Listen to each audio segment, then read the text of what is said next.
Le CrossFit a changé le monde de la préparation physique de bien des aspects. On pense à l'extraordinaire effet booster qu'il a eu sur l'entraînement basé sur l'haltérophilie, mais il a aussi bouleversé pas mal de données en ce qui concerne l'entraînement concurrent. L'entraînement concurrent, ça serait une incompatibilité entre certains entraînements de type aérobie avec certains entraînements de muscu.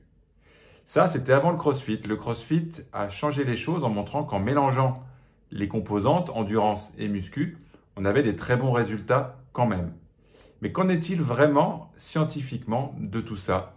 Au vu de l'étude de Schumann et collaborateurs publiée en 2021, c'est une étude passionnante car elle regroupe d'autres études. C'est une méta-analyse qui a regroupé 43 études pour essayer de voir s'il y avait une incompatibilité entre l'entraînement d'endurance et l'entraînement de musculation.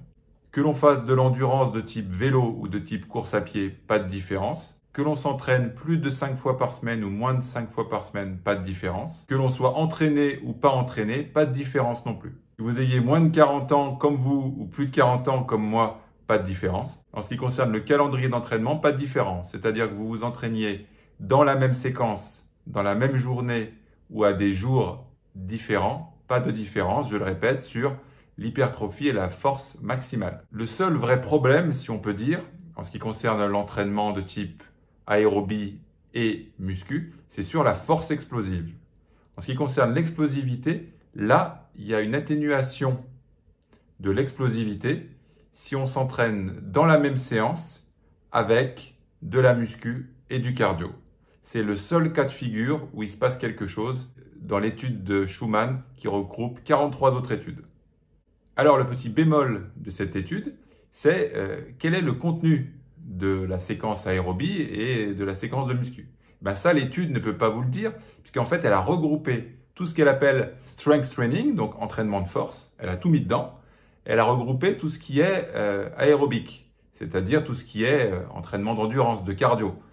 Pas de distinguo entre le HIIT, l'entraînement de haute intensité par intervalle, et par exemple le LISS, l'entraînement continu de faible intensité.